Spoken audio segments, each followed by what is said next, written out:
Olá pessoal, bem-vindos a mais uma sessão Trashback da Trasheira Violenta. Eu sou Osvaldo e hoje vamos falar de Sexta-feira 13 parte 2 e Sexta-feira 13 parte 3, de 1981 e 1982 respectivamente. Toda sexta-feira 13 a gente tem um Sexta-feira 13 aqui no canal, e no caso hoje a gente tem dois. Como vocês sabem, já falei aqui no canal, o primeiro Sexta-feira 13 lançou em 1980, foi um sucesso imediato, e é óbvio que os produtores iam querer fazer uma continuação logo. Só que o primeiro filme acabava com a assassina, a Pamela Voorhees, sendo decapitada e com aquela visão do Jason criança saindo do lago atacando a protagonista. Os produtores então decidiram fazer o Jason ser o novo assassino da história, mesmo isso contradizendo tudo que o primeiro filme falou e não fazendo muito sentido. Isso é uma coisa que eu acho legal da franquia, como o Jason não foi um acerto imediato. No filme 1, ele é só a motivação da assassina, no filme 2 ele se torna o assassino, e no filme 3 ele ganha o visual icônico que a gente conhece. E por mais que isso seja uma coisa positiva em retrospectiva, né, que criou essa figura icônica que é o Jason, em questão de narrativa e continuidade, todos esses primeiros filmes da franquia Sexta-feira 13 são uma zona e parece que foram feitos correndo para lançar logo no ano seguinte para aproveitar a hype que o primeiro filme gerou. Porque foi meio que isso que aconteceu mesmo, os filmes do Sexta-feira 13 eram feitos muito rápidos e nos anos 80 teve o lançamento de quase um filme por ano da franquia, o que é bem bizarro. Por conta disso, eu acho que a franquia só foi encontrar a própria personalidade mesmo lá pro quarto filme. Porque o parte 2 e o parte 3 aqui tem o mesmo diretor, que é o Steve Miner, que também foi um dos produtores do primeiro filme. E tudo nesses dois filmes, a direção, o roteiro, os personagens, parece que eles estão só refazendo o primeiro filme de novo, sem arriscar muito. Então por isso eu decidi fazer o parte 2 e o parte 3 no mesmo vídeo. Já que os dois filmes têm muitas das mesmas qualidades e defeitos, eles têm o mesmo diretor, os roteiros são parecidos. A maior diferença entre os dois é que o terceiro filme foi filmado em 3D. Eles fizeram essa artimanha porque o primeiro filme foi um sucesso enorme de bilheteria e o segundo filme também foi um sucesso, mas não tanto. Então pro terceiro eles queriam inovar em alguma coisa e decidiram fazer um filme 3D, que foi um dos primeiros filmes que trouxe a onda do 3D anos 80 ali. E o pior é que isso deu certo, porque tirando o filme original, o Fred vs Jason e o remake, o Sexta-feira 13 parte 3 é o que mais lucrou de toda a franquia. O que também é um pouco irônico, porque eu acho que ele é um dos mais medianos aqui. Mas antes de falar mais dos dois filmes, vou pedir para vocês se inscreverem no canal se vocês não forem inscritos ainda. Comentem aí embaixo o que vocês acham do Sexta-feira 13 parte 2 e parte 3. Deixem outras recomendações de filmes pra gente falar aqui no canal também. E claro, acompanhe a gente nas redes sociais, os links estão todos aí embaixo na descrição do vídeo. Se você gosta do nosso trabalho aqui na Trasheira, então considere virar membro. Quando você é membro, além de apoiar a gente, você também ganha acesso a conteúdo exclusivo que a gente libera para os membros. E pode escolher alguns filmes por votação pra gente falar aqui no canal. E é claro, vou liberar também um aviso de spoilers, porque é uma sessão Trashback, sempre tem spoiler na sessão Trashback, e é isso, vamos nessa. A trama de Sexta-feira 13 parte 2 e parte 3 não tem muito segredo. Os dois filmes são sobre um grupo de jovens que vai para o acampamento Crystal Lake. No filme 2 eles só repetem a trama exata do primeiro. É um grupo de jovens preparando para ser monitores em um acampamento de verão. O filme 3 é um pouco mais genérico, é um grupo de amigos indo curtir um fim de semana numa casa do lago. E nos dois casos, o fim de semana acaba com o Jason Voorhees caçando e matando um por um, até que no final sobra só a protagonista que tem que lutar contra e derrotar o Jason de alguma maneira. Então o filme 2 parece ser um repeteco do primeiro e o filme 3 parece ser um repeteco do segundo. É até engraçado ver como eles usam os mesmos elementos. No primeiro filme tem a cena que o Crazy Ralph, o velho doido da cidade, avisa que os personagens vão morrer. Então eles trazem o ator de volta para fazer o Crazy Ralph no segundo, cumprindo exatamente o mesmo papel. A diferença é que o Jason mata ele nesse filme. E tem até uma coisa legal aqui, que a protagonista encontra o corpo do Ralph na despensa, e no primeiro filme ele se esconde na despensa para dar um susto, então tem essa rima. Mas aí pro terceiro filme eles só colocaram um outro cara chamado Abel, que faz exatamente a mesma coisa. É um velho doido que os jovens encontram na estrada, ele fala que vai todo mundo morrer, e nunca mais aparece no filme. É um personagem que claramente só existe ali porque eles mataram o Crazy Ralph e não dava pra trazer ele de volta a terceira vez. Inclusive, se você parar pra analisar os personagens da parte 2, nem precisa analisar tão a fundo assim,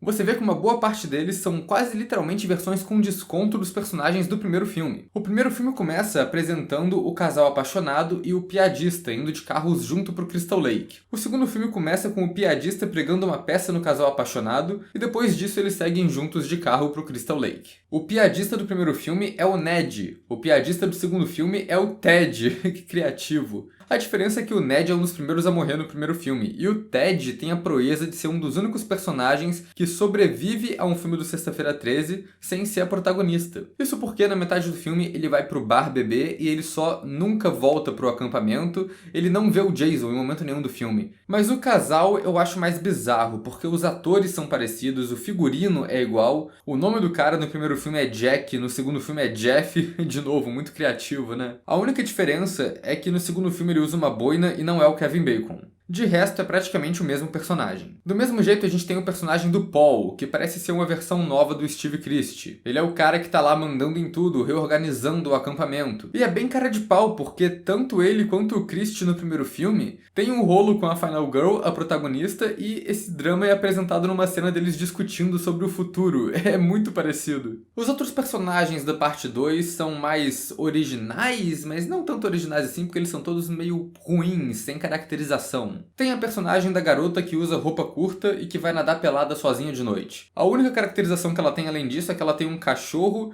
e ela fica muito despreocupada quando o cachorro dela some por um dia inteiro. E também mala é o cara stalker que segue ela por aí e rouba a roupa dela quando ela tá nadando no lago e faz ela andar pelada por aí atrás dele. Esse cara é péssimo, talvez seja pior que o Jason. Mas de longe a personagem que tem menos caracterização no parte 2 é a garota que quer transar com o cara da cadeira de rodas. Essa é literalmente a única caracterização dela, todas as falas dela no filme são direcionadas a isso. O cara da cadeira de rodas, porém, eu acho que é um bom personagem. E eu acho ele mal aproveitado, porque ele conta uma história legal dele, do acidente que deixou ele na cadeira de rodas, e ele tá determinado a não ficar nela o resto da vida. E o filme dá bastante destaque para como ele é forte, ele vence de todo mundo na queda de braço. Que seria legal se fosse uma habilidade que ele usasse se essa força fosse relevante eventualmente para lutar contra o Jason, mas não, ele só morre de qualquer jeito no filme e nunca é relevante. A melhor personagem aqui acaba sendo a Ginny, a protagonista. Primeiro porque ela quebra esse estereótipo da Final Girl de sempre. Ela chega atrasada na reunião do começo, que já não é uma atitude muito Final Girl perfeitinha. Mas o que eu acho mais legal é que ela perde quase toda a matança do Jason porque ela passa boa parte da trama no bar bebendo. Mas o mais interessante dela é que ela estuda psicologia infantil, e isso é uma habilidade relevante. Ela faz teorias no bar de como o Jason deve ser psicologicamente, e no final, quando ela é encurralada, ela consegue tomar vantagem por um tempo fingindo ser a mãe do Jason. Eu, na real, acho que ela podia ter matado o Jason nessa cena e isso seria ótimo. Eu acho bom também que na parte 2 eles conseguiram trazer a Betsy Palmer de volta para interpretar a Pamela Voorhees, sendo que é bem conhecido o fato de que ela odiou participar de Sexta-feira 13 e não gosta desse filme. Na parte 2 ela claramente só estava disponível por algumas horas em um dia, ela foi num estúdio com fundo preto, gravou meia dúzia de fala e foi embora, e aí eles usam isso na cena final, intercalando lá com o que está acontecendo. Mas se os personagens do filme 2 em sua maioria não são grandes coisa, o filme 3 consegue piorar isso. Nos melhores filmes do Sexta-feira 13, tipo o parte 4, os jovens são divertidos, são carismáticos e você se importa de ver o drama deles rolando ali. No filme 3 isso não acontece. A caracterização que eles têm, na maioria das vezes, é só uma coisa que alguém fala em uma cena e depois nunca mais é mencionado. Tipo a garota latina que tem todo um problema lá com a mãe dela, que a mãe não deixa ela sair de casa e isso nunca é relevante ou mencionado de novo.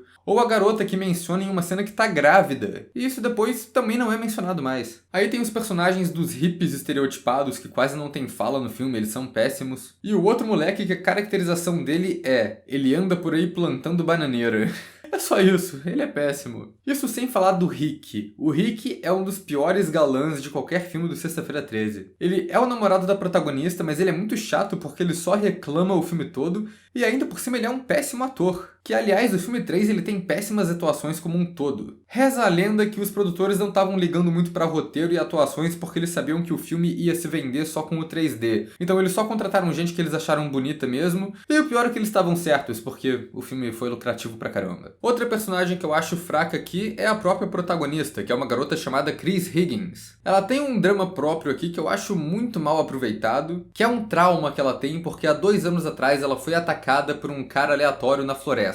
Que depois no filme a gente descobre que é o Jason, mas essa história é muito mal contada. Eu vi que originalmente essa história ia ser mais pesada. A protagonista teria sido estuprada na floresta 2 anos atrás, e por isso que ela tem uma resistência nesse relacionamento dela com o Rick. Mas os produtores acharam que isso ia ser sombrio demais e tiraram isso do filme. Só que aí a história dela fica só sem noção mesmo. No passado ela encontra o Jason na floresta, ela foi atacada por ele, ela perde a memória, e acorda em casa de boa. Se pelo menos ela visse o Jason depois no filme e lembrasse o que aconteceu, como ela conseguiu escapar ou alguma coisa assim, mas ela nunca lembra o que aconteceu e essa amnésia dela parece que é só uma justificativa canastrona de roteiro pra eles não terem que explicar como que o Jason não matou ela 2 anos atrás, já que o Jason mata tudo que ele vê. Os melhores personagens desse filme são os motoqueiros estereotipados de gangue punk anos 80, e isso é só porque eles servem pra dar um drama ali, colocar um conflito na trama, já que os jovens mesmo são meio chatos. Mas o personagem mais memorável de Sexta-feira 13 parte 3 é, obviamente, o Jason, mas tirando o Jason tem o Shelly. O Shelly é o personagem secundário que rouba a cena aqui.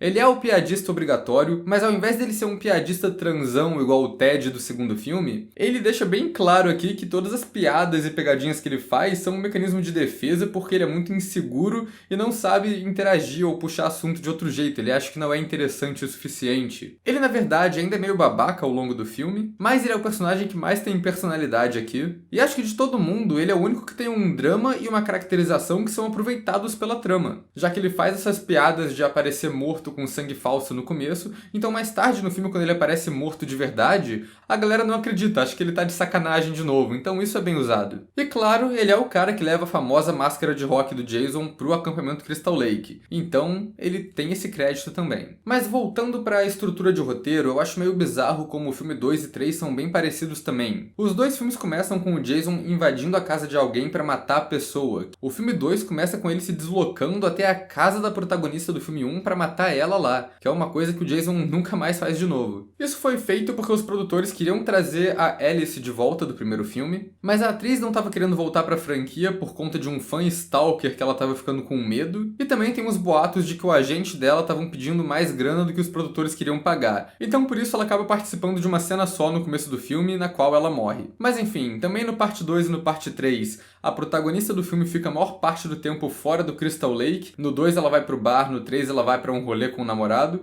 Quando ela volta pro Crystal Lake, ela encontra todo mundo já morto, então as duas protagonistas só encontram com o Jason no final do filme. E nos 2 filmes ela fica encurralada pelo Jason e acaba sendo salva por um personagem que você achou que já tinha morrido, mas o filme mostra que ele estava vivo ainda. No filme 2 é o Paul, que já tinha lutado com o Jason antes e tinha sumido, e faz sentido ele voltar pra salvar a protagonista. No filme 3 faz menos sentido porque é um dos motoqueiros, o líder deles. E ele não tinha muito motivo pra comprar essa briga não, ele podia só ter levantado e ido embora. E os 2 filmes terminam com a protagonista sendo levada embora pela polícia como a única sobrevivente do rolê. E eu acho que os 2 filmes também têm um ritmo um pouco mais devagar do que eu lembrava. O grupo de jovens demora a começar a ser assassinado pelo Jason, e enquanto isso, o filme coloca uns personagens aleatórios, tipo o policial ou a gangue de motoqueiro, pra ser assassinado no meio do caminho, pro filme também não ficar só gente conversando enquanto a gente espera acontecer alguma coisa. Eu acho que dos 2, eu prefiro o parte 2. Eu acho que o 2 também tem momentos mais originais e umas sacadas de roteiro que deixam ele mais interessante. Tem uma cena que os personagens encontram a placa do acampamento Crystal Lake no começo do filme.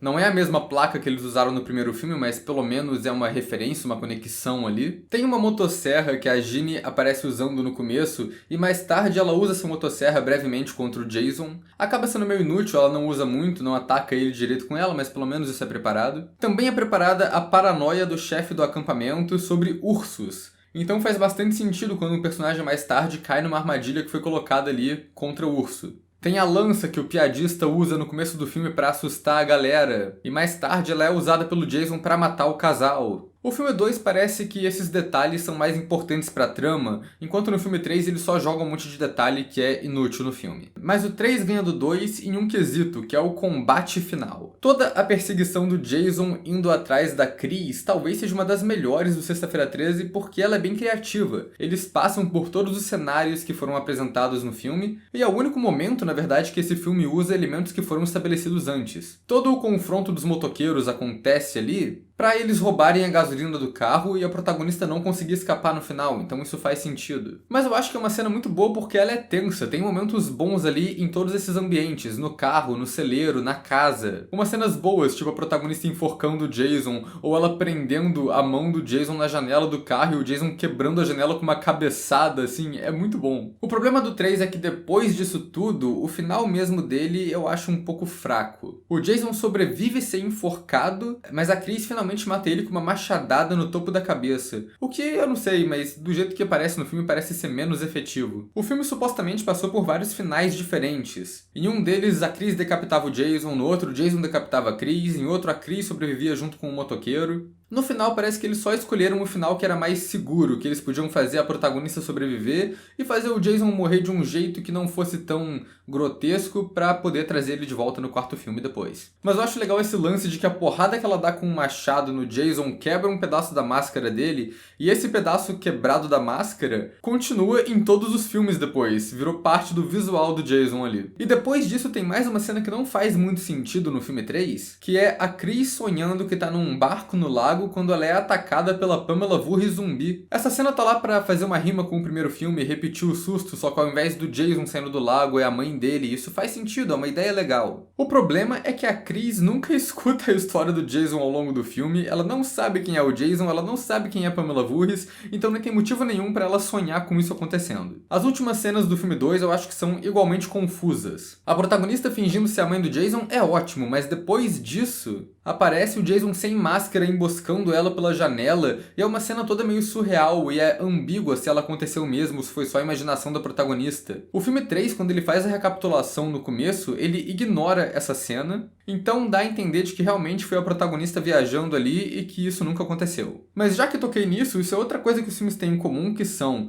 os dois começam com recapitulações enormes que passam a última cena do filme anterior quase por completo. O filme 2 ainda é mais absurdo porque, além da primeira recapitulação com um flashback da história do primeiro filme, os personagens se reúnem em volta da fogueira no acampamento pro Paul explicar a história do Jason de novo. Então eles fazem duas recapitulações ali, o flashback do começo é bem desnecessário. Pra terminar de falar do roteiro desses filmes, a gente tem que falar como que o Jason ser o assassino é uma coisa que não faz sentido nenhum e contradiz o primeiro filme, né? Se o Jason tava vivo morando na floresta esse tempo todo, por que ele só não foi lá falar com a mãe dele? Ele parece conhecer bem a área, né? Então ele podia ter só ido lá pro acampamento Crystal Lake, virar pra mãe dele e falar: qual é a mãe? Tô vivo, precisa matar a galera não. Porque é isso, se ele tava vivo o tempo todo, não tem motivo pra Pamela Voorhees matar a galera, a não ser que ela não sabia que ele tava vivo o tempo todo. E não tem motivo pra ela não saber que ele tava vivo o tempo todo se ele tava morando ali na floresta e sabia onde era tudo. Essa trama toda do Jason ser o assassino é tão fraca que a própria galera envolvida no primeiro filme achou meio estúpida e não quis se envolver com o segundo. O Tom Savini, que fez os efeitos do primeiro, não voltou pra esse por causa disso. O Victor Miller, o roteirista, também pulou fora por causa disso. Até o Sean Cunningham, que é o nome mais associado à franquia Sexta-feira 13, tinha saído do segundo filme, ele não quis dirigir o segundo, mas depois ele voltou como produtor porque viu que ia dar uma grana, né, e tava aí com a franquia até recentemente, até rolar os caô lá de direito autoral e processo que aconteceram. Essa é uma dessas ideias que, assim, foi estúpida e não faz sentido nenhum considerando o primeiro filme, mas ainda bem que aconteceram, né, porque senão a gente não teria o Jason hoje em dia. E demora muito pra mostrar o Jason no segundo filme. No primeiro filme tinha motivo pra fazer isso, porque era um filme de mistério, você não sabia quem era o assassino. O segundo filme já fala logo no começo que o assassino é o Jason. E ainda assim ele tenta manter esse mistério de não mostrar o assassino, que eu acho que não funciona tanto. E tem vários pontos da direção aqui que parece que estão simulando o primeiro filme. Todos aqueles planos longos de carro andando por estrada que parece que estão lá para prolongar a duração do filme. Todos os planos de ponto de vista do assassino observando as pessoas. Isso é uma coisa que o Steve Miner faz bastante nesses filmes e às vezes faz muito bem. Mas ao mesmo tempo tem umas cenas que tem uns ângulos bem improváveis de ponto de vista ali. Se o assassino tivesse realmente nessa posição, os personagens teriam visto ele facilmente. Mas em um nível técnico eu acho que a direção do Steve Miner é melhor do que a direção do Sean Cunningham do primeiro filme, porque ele consegue fazer algumas cenas visualmente criativas aqui. O filme 2 começa com um plano sequência que acompanha a Alice andando pela casa e termina com ela abrindo a cortina do chuveiro e olhando pra câmera. O que eu não sei se foi um erro que eles deixaram passar. Se vocês me falassem que eles erraram alguma coisa nesse plano enorme e a atriz abriu o negócio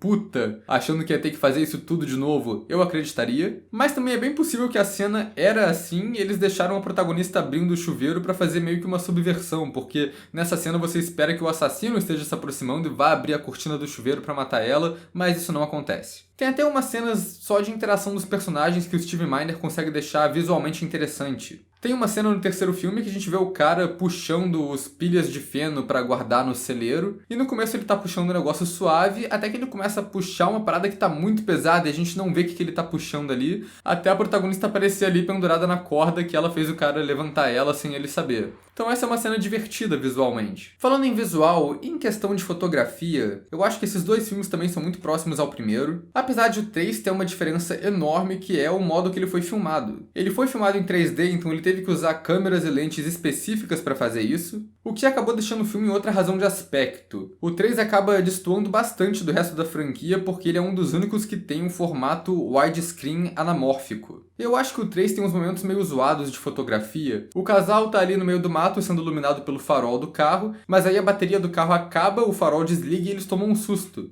O problema é que você tem que deduzir que isso aconteceu, porque a iluminação da cena só não muda. Se a cena fosse toda iluminada só pelo farol do carro e quando ele desliga ficasse um breu, seria muito mais efetivo pra dar esse susto, porque do jeito que tá no filme a cena tá só muito clara e você só não sente que apagou luz nenhuma ali. Mas ao mesmo tempo eles conseguem fazer umas cenas boas com sombra, tipo uma cena que o cara entra no porão que tá um breu enorme e ele acende a luz e tá o Jason atrás. Então eu não sei porque essa cena do farol foi tão esquisita assim. Mas de longe, o que mais irrita no filme 3, e ironicamente foi o que foi mais elogiado quando o filme estava no cinema, são os efeitos 3D. Tem cenas inteiras que foram construídas só pra ter coisa voando em direção da tela e isso não acrescenta em nada no filme. É cena com um ioiô, cena com malabarismo, mas eu acho que o pior de tudo aqui são os créditos iniciais. Porque quase todos esses filmes do começo do Sexta-feira 13 têm créditos padronizados, fonte branca no fundo preto enquanto toca a música tensa, virou uma característica da franquia. Mas o filme 3 destoa porque ele faz uns créditos iniciais com um 3D estilizado que é muito cafona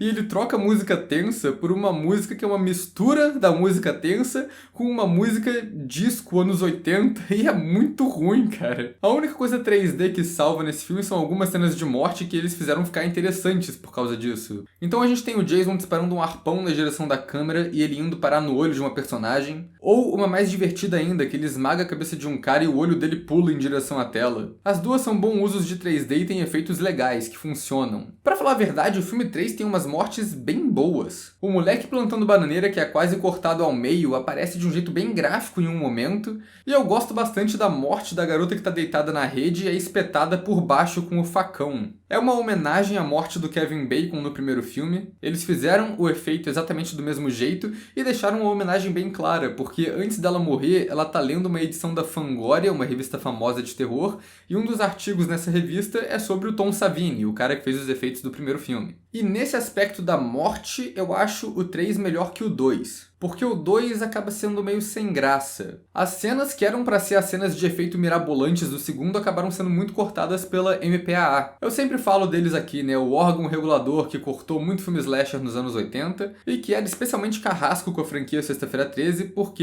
eles deixaram o primeiro filme passar com um pouco corte e é um filme que tem efeitos muito descarados, muito grotescos. As duas cenas de morte mais memoráveis do segundo filme são tiradas diretamente do banho de sangue do Mario Bava, que eu também já falei aqui no canal. É o cara que leva a machetada na cara e o casal que é atravessado com a lança enquanto transa. A cena da machetada na cara continua quase toda no filme e continua sendo um efeito bom. Mas a cena da transa e a cena do cara de cabeça pra baixo que tem a garganta cortada, essa é uma boa também, essas duas foram as que mais sofreram com os cortes e foram consideradas cenas perdidas por muito tempo. Até que, em 2020, o cara que fez os efeitos, o Carl Fullerton, encontrou uma cópia em VHS dessas cenas cortadas que ele tinha salvo na época para usar de portfólio. Então, só depois de 40 anos do lançamento do filme, que essas cenas conseguiram ser restauradas e agora estão disponíveis aí para serem vistas em DVDs e já tá no YouTube também, dá pra ver no YouTube. E realmente os efeitos que usaram nessa cena são muito bons e se tivessem colocado eles no filme mesmo, com certeza seria uma das cenas mais memoráveis de morte de toda a franquia do Sexta-feira 13. Mas do jeito que acabou sendo a versão oficial do filme, eu acho que as mortes são um pouco sem graça e ele acaba perdendo pros filmes 3, 4, 6 e por aí vai. Enquanto eu tô falando de efeitos, eu também tenho que mencionar que o filme 3 tem o que talvez seja o pior efeito na história do Sexta-feira 13. E é mais triste ainda porque é um efeito inútil que nem devia estar no filme, que é uma cobra atacando o cara no começo do filme, mas não atacando de verdade. Ela só avança em direção à câmera e depois fica parada. Eles só queriam fazer um efeito 3D da cobra pulando em cima da audiência no cinema. Só que, cara, é muito gratuita essa cena e a cobra é horrível. Ela tem cara de ser falsa, de ser um papel machê estúpido com uns arame ali. E o pior de tudo é que você consegue ver o barbante bem nítido. É uma cena horrorosa. Isso devia ser cortado do filme. Mas uma coisa que eu gosto nesses dois filmes são os cenários. O filme 2 introduz na franquia o casebre do Jason, que tem o altar com a cabeça da mãe dele, o suéter dela e outros corpos em volta. É um cenário bem macabro que funciona. E no último plano do filme dá pra ver que a cabeça da mãe mudou de decoração pra uma atriz maquiada ali. Isso é porque o filme ia acabar com a cabeça abrindo o olho, mas eles cortaram porque ia ser meio tosco. E o filme 3 tem essa casa da protagonista que trouxe um diferencial pra franquia. É um casarão com um celeiro e tem uma coisa meio fazenda rolando ali que é legal, é diferente. Faz sentido o cara hippie ter que ir cagar do lado de fora da casa quando já tinha sido estabelecido que a casa tem um banheiro funcionando? Não faz sentido, mas o cenário é legal. E falando em visual, a última coisa que sobrou pra mencionar aqui é o próprio Jason. No filme 2, quando ele aparece pela primeira vez, ele tá com um visual completamente diferente do que a gente conhece. É o Jason caipira esquisito, com um saco de batata na cabeça e usando um macacão. Um visual legal, mas que aparentemente foi roubado do filme The Town That Dreaded Sundown, dos anos 70. Já o filme 3 começa com eles fazendo um redesign do Jason ali, e é justificado na trama com ele indo no quintal daquele casal lá que ele mata, ele rouba a roupa do varal que vira o figurino tradicional dele. E mais tarde do filme, depois de matar o Shelley, ele pega a famosa máscara de rock. E isso pra mim é a melhor parte do filme 3, é você ver o personagem lentamente se tornando o que ele é. E o engraçado da máscara de rock é que não foi uma coisa muito planejada pela produção. Eles queriam que o Jason tivesse uma máscara, e quem teve a ideia da máscara de rock foi um dos caras que operava efeito 3D, que era muito fã de rock, e tinha a máscara no carro dele, mostrou pro diretor, o diretor adorou, mandou a galera dos efeitos fazer uma pro Jason, que fosse mais customizada, e foi isso que aconteceu. Virou literalmente a cara da franquia. Mas uma coisa que eu gosto também do Jason nesses dois filmes é que ele é tratado de um jeito mais humano também. Ele tenta emboscar o protagonista subindo numa cadeira, mas a cadeira quebra e ele cai no chão. E quando ele começa a lutar com o Paul no final, é bizarro, parece uma cena de Hermes e Renato. É engraçado comparar isso com o que vem depois, porque depois do terceiro filme não existe lutar contra o Jason. O Jason só come geral na porrada e mata todo mundo. Nesses dois primeiros filmes que ele aparece, os personagens ainda tinham uma chance, então isso é legal. Acho que também esses filmes vieram antes dessa leva de assassinos sobrenaturais invencíveis do slasher, que o próprio Jason deve ter ajudado a inaugurar também. Porque os assassinos tinham que voltar sempre, então eles tinham que sobreviver ferimentos mortais no final de um filme pra aparecer no outro, né? Então eles acabaram ficando invencíveis. Mas nesse começo de franquia do Sexta-feira 13, eles tratavam ele como se ele fosse um assassino desses filmes slashers de começo dos anos 80, que são pessoas normais usando uma máscara. A protagonista pega a motosserra e o Jason começa a se esquivar, ele fica com medo, vai pra trás. O Jason, depois do filme 4, ele nem ia fazer isso, ele ia dar um peteleco na motosserra pra ir embora e ia quebrar a protagonista na porrada. E é por isso que eu digo, geralmente, que o Parte 2 e o Parte 3 são os filmes mais genéricos da franquia, porque eles são os que parecem mais esses slashers aleatórios de começo dos anos 80. Parece que eles estavam tentando descobrir ainda como seguir com essa franquia e quem era esse personagem do Jason que eles estavam criando. Eu acho que vale muito a pena ver esses dois filmes por causa disso. Ver como Sexta-feira 13 foi evoluindo pra virar o fenômeno que é hoje. E apesar de eu não achar esses filmes tão bons quanto o primeiro, o quarto ou o sexto, o 3 particularmente eu acho bem mediano, tem muita coisa ruim nele. Eu acho que os dois, Parte 2 e Parte 3, são filmes bem importantes pra franquia e valem a pena ser vistos. Então é isso, pessoal. Até a próxima.